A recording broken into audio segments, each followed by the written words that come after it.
You will be betrayed. Make no mistake.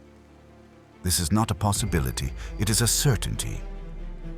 It is not a matter of if, but when. And there is a signal. A single signal that everyone ignores before the stab, which I will reveal to you in a few minutes. Because the worst part isn't the blow, it's the hand holding the knife. It won't be your declared enemy. It won't be the barbarian across the border. It will be the person you least expect. There is a paradox in power that no one tells you. The higher you climb, the more isolated you feel. And in that isolation, you start to depend on an intimate circle. You think their proximity is loyalty. You think their salary is a guarantee. But history teaches us a cruel truth. Proximity and elevation do not generate respect. Proximity generates contempt, envy. Those who watch you grow, those who see you above them, lose the fear of destroying you, and worse, they will find pleasure in doing so. History teaches us this lesson in blood. Rome created the Praetorian Guard to save the emperor, and ended up creating the assassins of emperors. Welcome to Invictus. Today we analyze the anatomy of bought loyalty and why. If you depend on others for your safety, you're already dead. It all begins with fear. Caesar Augustus, the architect of the empire, was obsessed with his security. He had seen his father, Julius Caesar, bleed out on the Senate floor under the daggers of his friends. Augustus decided he needed a human wall. He founded the Praetorian Guard. 9 cohorts, men chosen not for their honor, but for their capacity for violence. But Augustus didn't create simple soldiers. He created an elite detached from reality. While the frontier legions ate hard bread and fought 7-foot Germans in frozen swamps, the Praetorians patrolled marble palaces. They didn't wear standard war armor. They wore civilian togas over their weapons so as not to scare the public.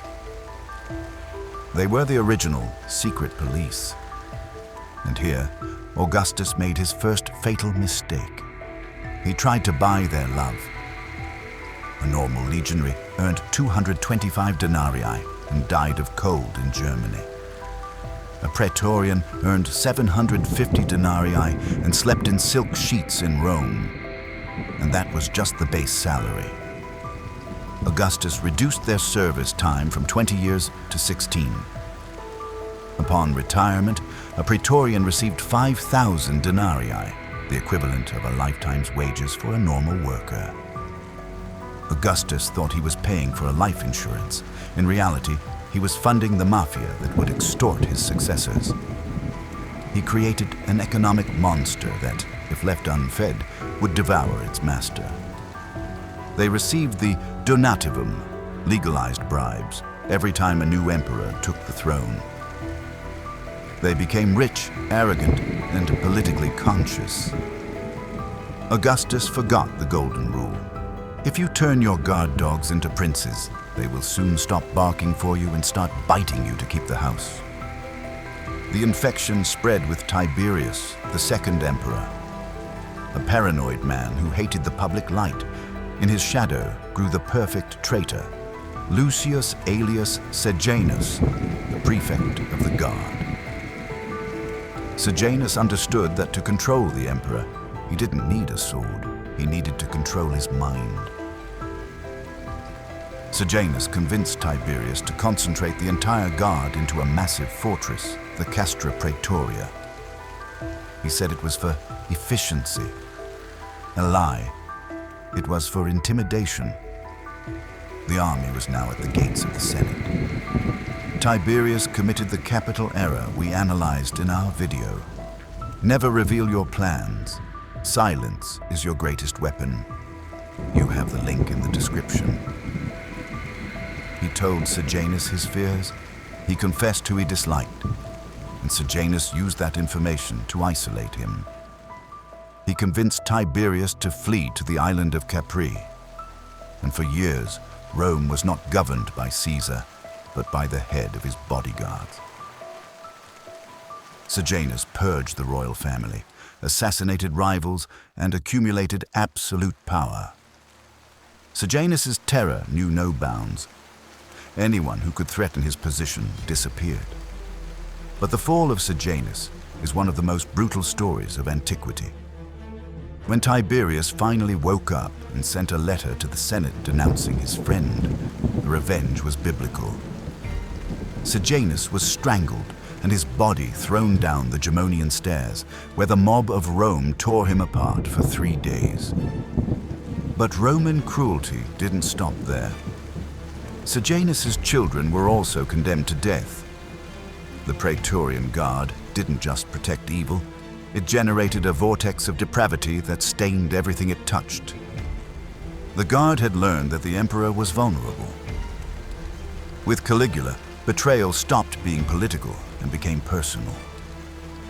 Caligula wasn't just a madman, he was an intelligent sadist. He knew the Praetorians were dangerous, so he tried to dominate them through psychological humiliation. He believed that if he broke their spirit, they would be submissive. He forgot that a man with a sword, if cornered in his dignity, becomes more dangerous than a starving lion. Caligula enjoyed humiliating his officers, especially Cassius Chaerea, a war hero with a high-pitched voice. Caligula mocked him, giving him obscene passwords like Venus or Priapus. January 24th, AD 41. Palace Tunnel. Chaerea could no longer bear the dishonor. He waited for Caligula in the dark, drew his dagger, and shouted, "Hoc age!" Do it. They stabbed him 30 times. The man who thought he was a god died squealing like a pig on the dirty floor at the hands of his own protectors. What followed was a slaughter. Caligula had a personal Germanic guard, warriors loyal only to his person, not to Rome. Upon learning of their master's death, they went into a berserker frenzy, decapitating senators and slaves alike in the palace corridors. It was the moment Rome saw the naked truth. Without a living emperor, security is just a band of loose killers. Let's pause here for a moment. Most people get scared by this truth.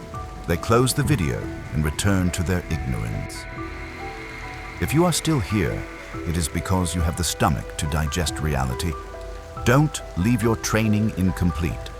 Subscribe to Invictus now and ensure you are armed when your turn comes. The Senate thought, the tyrant is dead, the Republic returns. How naive. The Praetorians knew that in a republic, they were not necessary.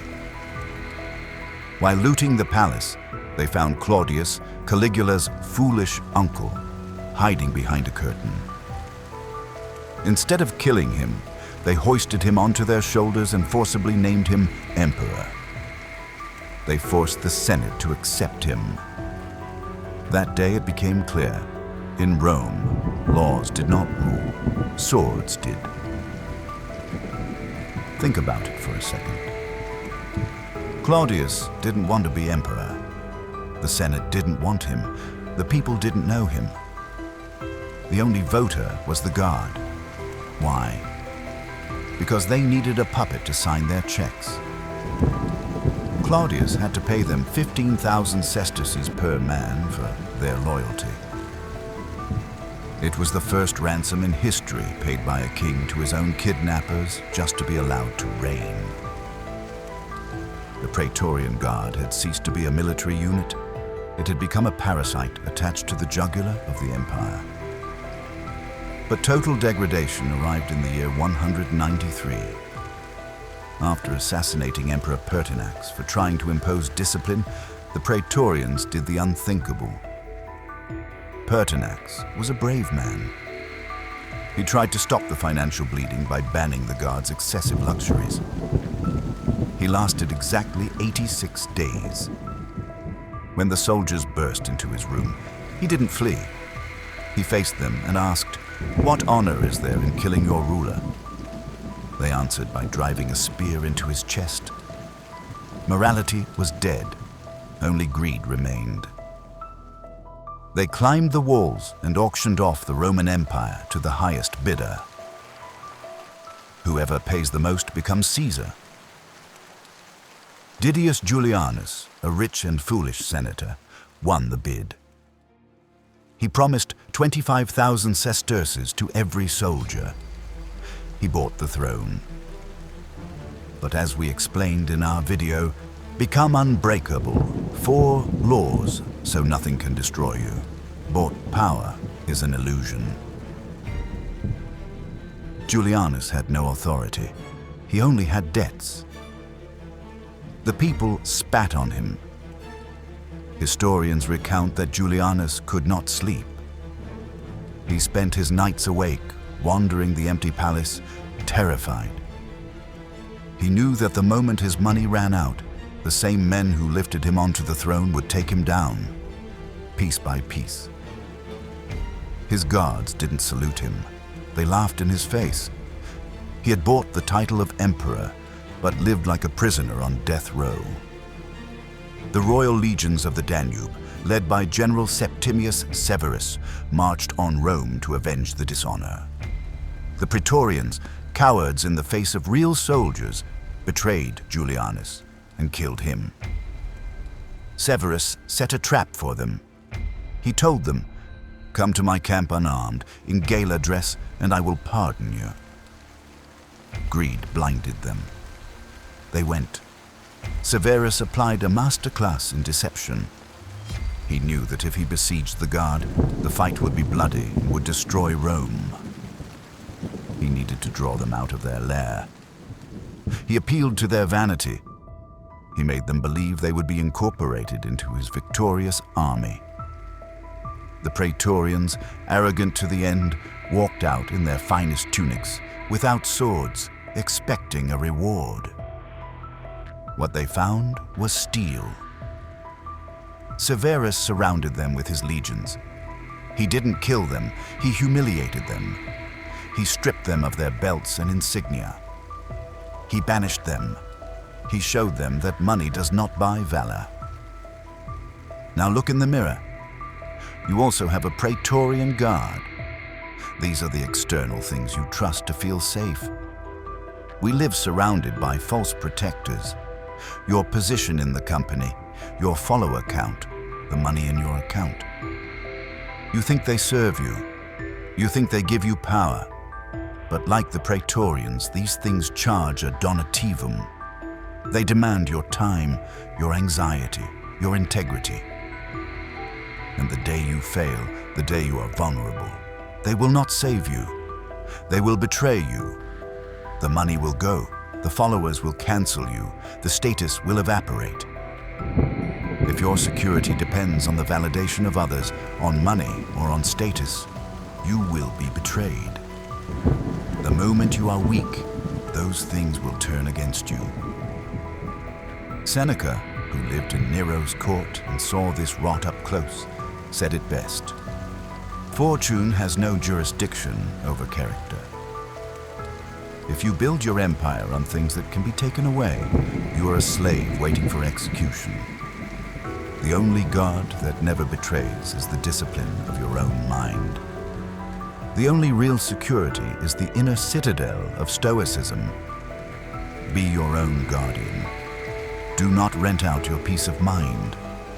Destroy dependency before dependency destroys you. Remember, remain always invictus. If you found value here, it's because you seek more than just cheap entertainment. If this 1% improvement resonates with you, then you belong to the minority. Make it official. Subscribe and continue the ascent.